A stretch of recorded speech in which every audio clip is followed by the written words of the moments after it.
Well, I guess I'm doing this again. Oh boy. Let me just get a drink first before I get to it.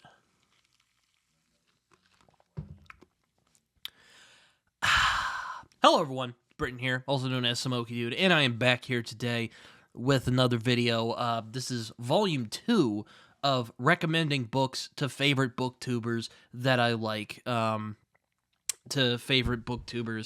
I did the first volume a few weeks ago, and I was going to wait a little longer before I did this, but to be honest, I didn't really have a lot of video ideas, and as well as the fact that the end of the year is coming by pretty fast, so I thought I would do this video to do this as a gift to some people who I really like on BookTube and people who I consider friends on this channel. I was inspired by my friend Micah from The World Within the Word. I got it right this time. He did this before he kind of rebranded his channel into whatever it is right now. So, yeah, I am back here. I'm going to be recommending to 8 people like I did last time. Sorry if I sound a little weird. I am a little under the weather. I got back from Florida recently, and I just got real stuffy all of a sudden. So, here we are. But anyway, so, yeah, I'm going to be recommending some books to favorite booktubers. Let's get into it before too long. So, the first one I have is actually for my friend Josh at Red Fury Books. I know he is a big fan of Dennis Lehane, as am I. He just recently made an excellent video talking about Dennis Lehane's bibliography, which was really good. There was some stuff I disagreed with, there was some stuff I agreed with. He talked about books I haven't even read yet, because he read every single Dennis Lehane book. But since he likes a lot of crime literature, I thought it would be appropriate to recommend him the other greatest crime writer who is still alive today, and that is James Ellroy. I have The Black Dahlia, but I would also recommend L.A. Confidential as well by the same author. I don't own L.A. Confidential, the book, but I have read it. It's a fantastic read. Though I do have The Black Dahlia, which is part of his LA Quartet. I've had a weird relationship with this series. I actually started with LA Quartet, or with LA Confidential, because I watched the film, which is a really good adaptation, even though it basically tells like 40% of the actual book. But it's a really good adaptation despite that, but the book is really good as well. But The Black Dahlia, I would probably say, is a better starting point. It's not quite as sprawling and complex as L.A. Confidential. Black Dahlia is more of a traditional noir story about a protagonist who is trying to solve the case of a dead woman, in this case, the titular Black Dahlia, which is based on a real case. I actually did a review of this book a while back. I think Josh would appreciate this because much like Lehane, James Ellroy really goes into the psychology and of people who have been damaged by crime, and it's really hard to describe what I like about Ellroy. I put it in my video where I discussed this very book right here. But I really like his honesty, both about himself and the world that he often sees. And the world that he sees is often a very nasty and disgusting place. And his world is also a very nasty and disgusting place. I will warn you, though, Josh, if you are sensitive to racism and sexism and homophobia and all that, James Ellroy has a lot of that in all of his books, especially in L.A. Confidential and this book. There is a bit of racism and sexism and homophobia in those two books. But I should note that, like, Ellroy isn't saying, like, it's okay or anything like that, but he is depicting it as honestly and bluntly as possible. So, if you're a bit sensitive to that or are offended by that, I would recommend, reading with, I would recommend, just knowing that before you go in. But I think you would really like these. They're really well written. I really love the intensity of these books, and I really like how Ellroy delves into the psychology of people who are just damaged by what they've seen and the crime of the world, the evil of the world. I hope I'm selling this book good, but yeah. I would recommend James Elroy. Black Dahlia would be a good starting place, but I think L.A. Confidential is the better book overall. So, but yeah, James Elroy would be my pick for number 1 for Josh at Red Fury Books. So, my second pick would be for Tori from Tori Talks. I'll admit this was a bit hard because I know she can be a little picky about the books that she reads. But one I think she would really like. It's actually a Western, not unlike True or not that. Lonesome Dove. I know we read Lonesome Dove earlier this year, but I really do think she would appreciate True Grit by Charles Portis, which is a very classic Western story. It was very famously adapted twice, once in the 60s with the Duke himself, John Wayne, and also one that came out about a decade ago that was made by the Coen brothers. I personally prefer the Coen brothers version, even though I really do like John Wayne as Rooster Cogburn. No one really says, "Fill your hands, you son of a bitch," quite like he can. But I'm talking about the book here. The book is really good. It's very funny. It has a really great cast of characters. I know that Tori really likes her characters. She really loves her character drama. And she loves her motley crews. And the motley crew in this is a motley crew of 3 people. One a Texas Ranger, one a one-eyed marshal who has a bit of a bad attitude, and one scrappy 14-year-old girl who wants revenge for the death of her father. It's a fantastic book. I don't know if I hold it in the same regard as Blood Meridian or even Lonesome Dove, which I read earlier this year. But it's a very good book, very fast-paced. You could read it in a few days.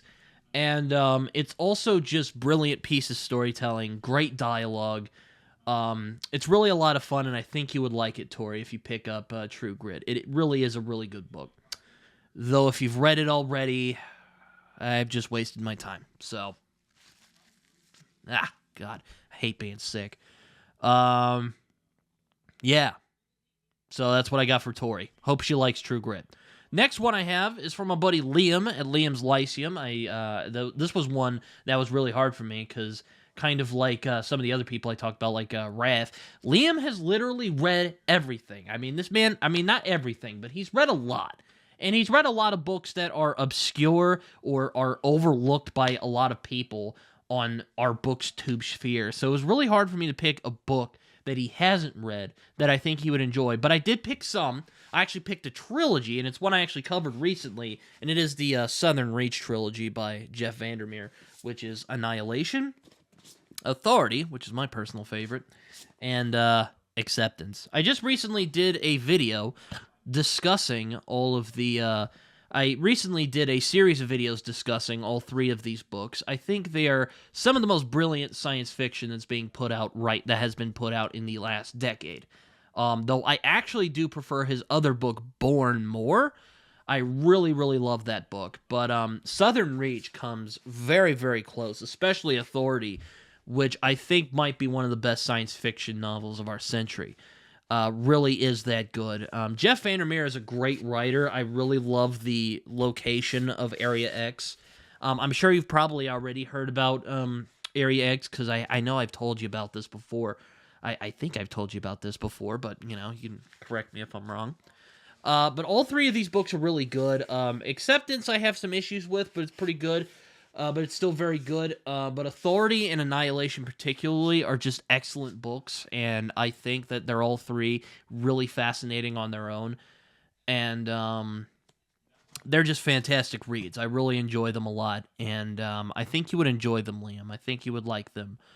Because they're very unique. They're very much against the grain of what you would commonly associate with science fiction.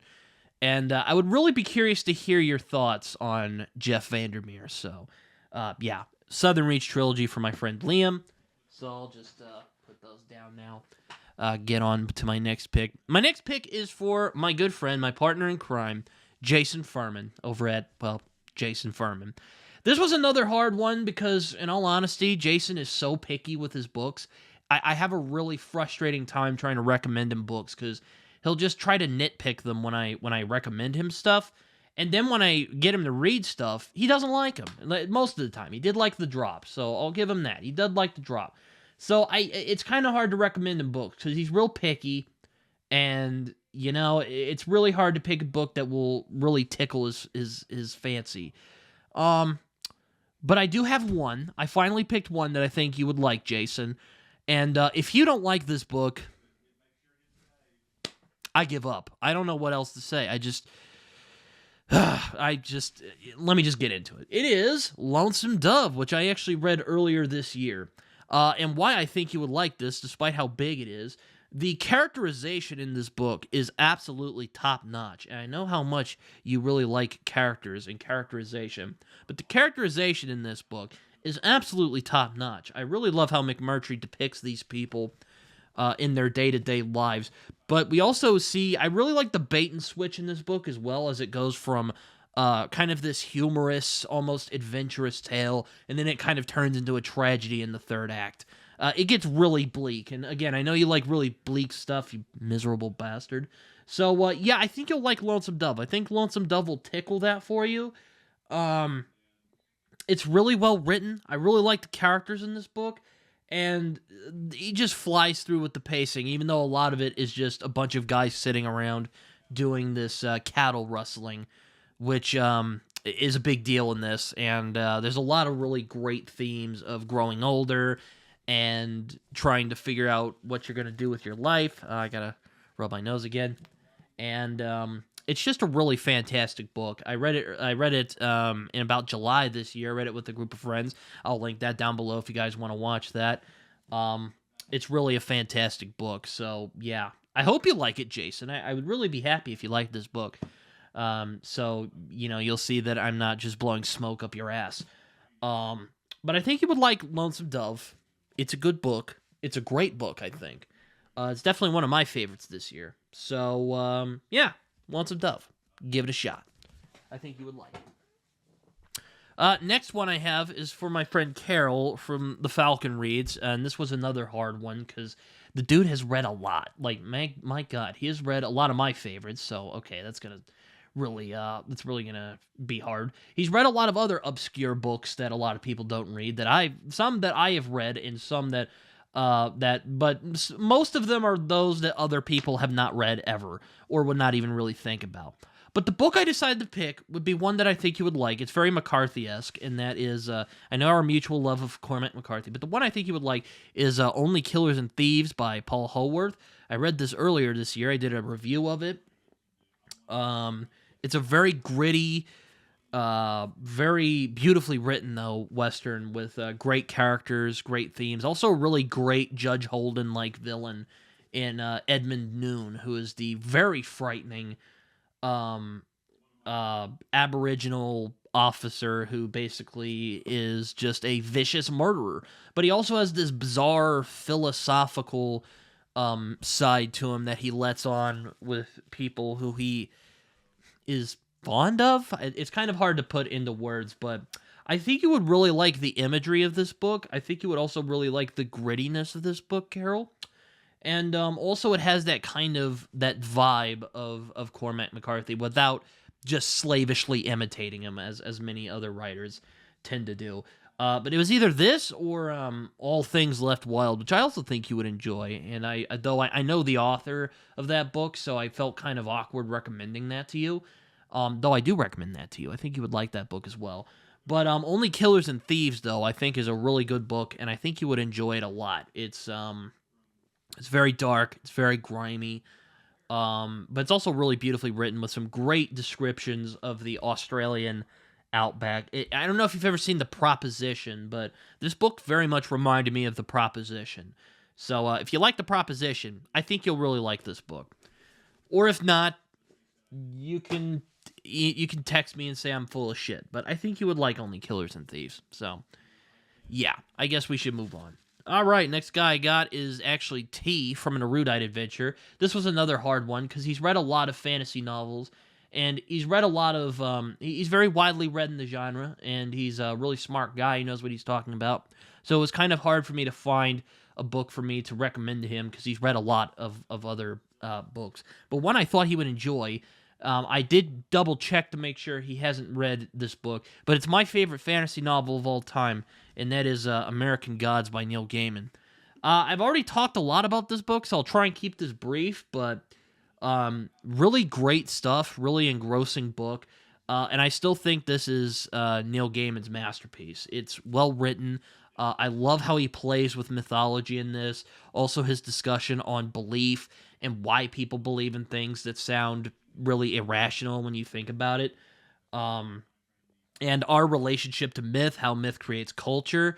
I think you would really appreciate how Neil Gaiman plays with mythology in this book. Anyway, so yeah, I think you would really enjoy American Gods because Neil Gaiman is a great writer. I know he's not everyone's favorite person right now. He's not. I know he's going through some stuff right now.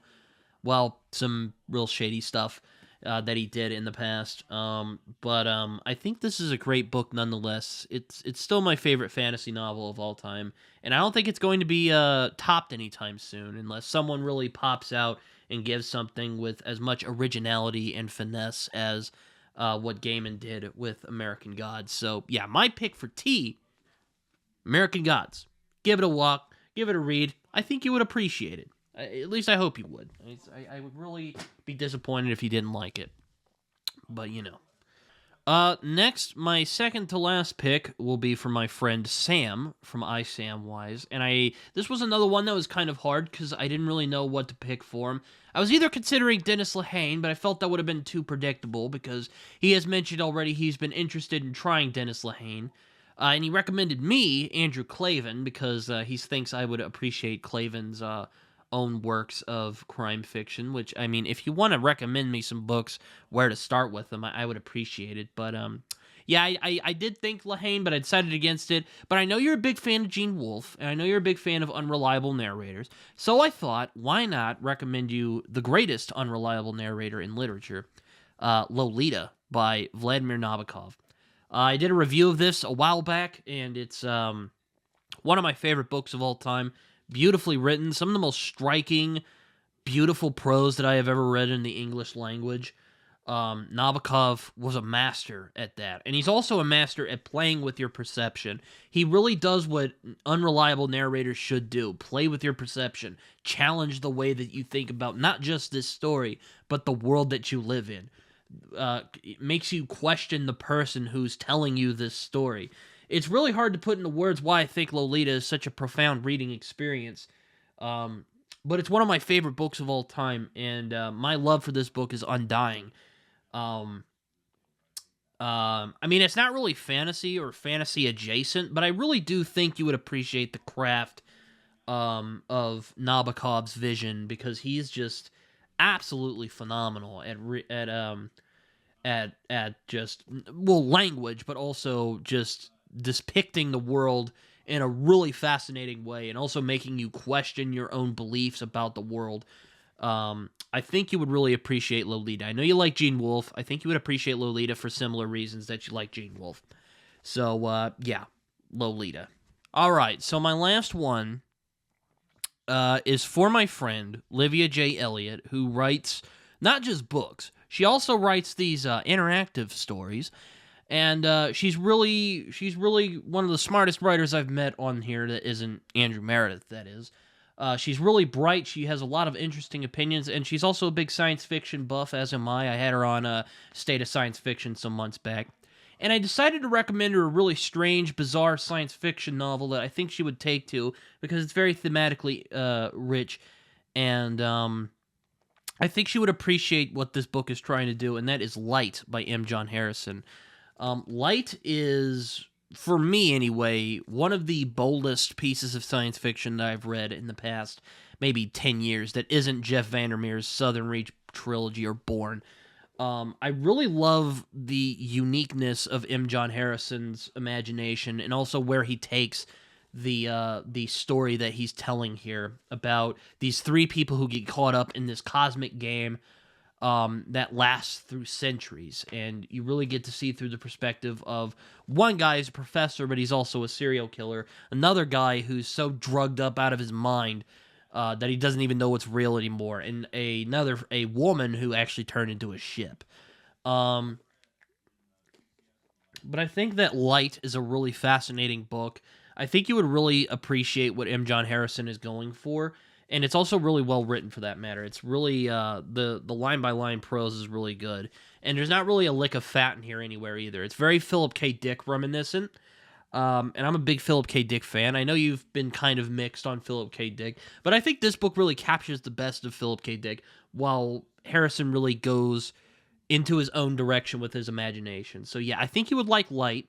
I recommend it, and I think you would enjoy it a lot. So yeah, Light would be my pick for Livia. Okay, so that is all of my picks for today. I hope you guys enjoyed that, and hopefully the cuts won't be too bad because like I said, I'm a bit under the weather today, and sickness does not wait for you to make videos. So, yeah, I hope everyone enjoys the books that I recommended them, or if they've read them already, I don't know what to tell you. I just hope you appreciate the thought that I gave you these recommendations. But anyway, like, subscribe, do all that stuff. You can find me on Twitter. You can also find me on Goodreads and Letterboxd, where I write reviews that are probably more coherent than the one you just heard right now. You can also find me on Blue Sky, even though I'm not really using that very much, though I am starting to, and Instagram, where you can come follow me and hang out with me and see what I'm doing on BookTube when I'm not doing this. So, yeah. Hope you guys enjoyed this. Like, subscribe, comment, as always. As my friend John Minton likes to say, it feels good when you do it. Until next time. Bye-bye.